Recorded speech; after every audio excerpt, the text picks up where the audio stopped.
सभी को नमस्ते। स्पोकन तमिल में बोलचाल की भाषा में यूज़ करने वाली 4 पंक्तियों को आज देखेंगे।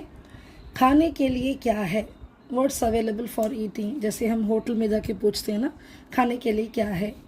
सापिड, सापिड एन्न, एन्न नहीं बोलोगे, एन्न, एन्न इरुक्कु, सापिड एन्न इरुक्कु।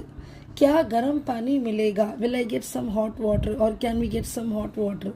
सुड, सूड नहीं है, सुड, सुड तन्नी किडैक्कुमा। सुड, सुड मतलब गर्म, तन्नी मतलब पानी, किडैक्कुमा मिलेगा क्या, सुड तन्नी किडैक्कुमा। यहाँ खाना बहुत अच्छा है, food is very good here और इन दिस प्लेस। यहाँ खाना बहुत अच्छा है। இங்கே சாப்பாடு ரொம்ப நல்லா இருக்கும், இங்கே சாப்பாடு ரொம்ப நல்லா இருக்கும்। खाना सस्ता और अच्छा भी है, food is cheap and best too. खाना सस्ता और अच्छा भी है। சாப்பாடு நல்லா கம்மி விலையில் இருக்கு, சாப்பாடு நல்லா கம்மி விலையில் இருக்கு।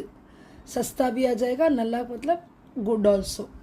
அதுவே சாப்பாடு நல்லாவும் கம்மியாகவும் இருக்குது, you can tell, but this is okay. சாப்பாடு நல்லா கம்மி விலையில் இருக்குது, क्योंकि इससे पहले ही बोल दिया இங்கே சாப்பாடு நல்லா இருக்கும்।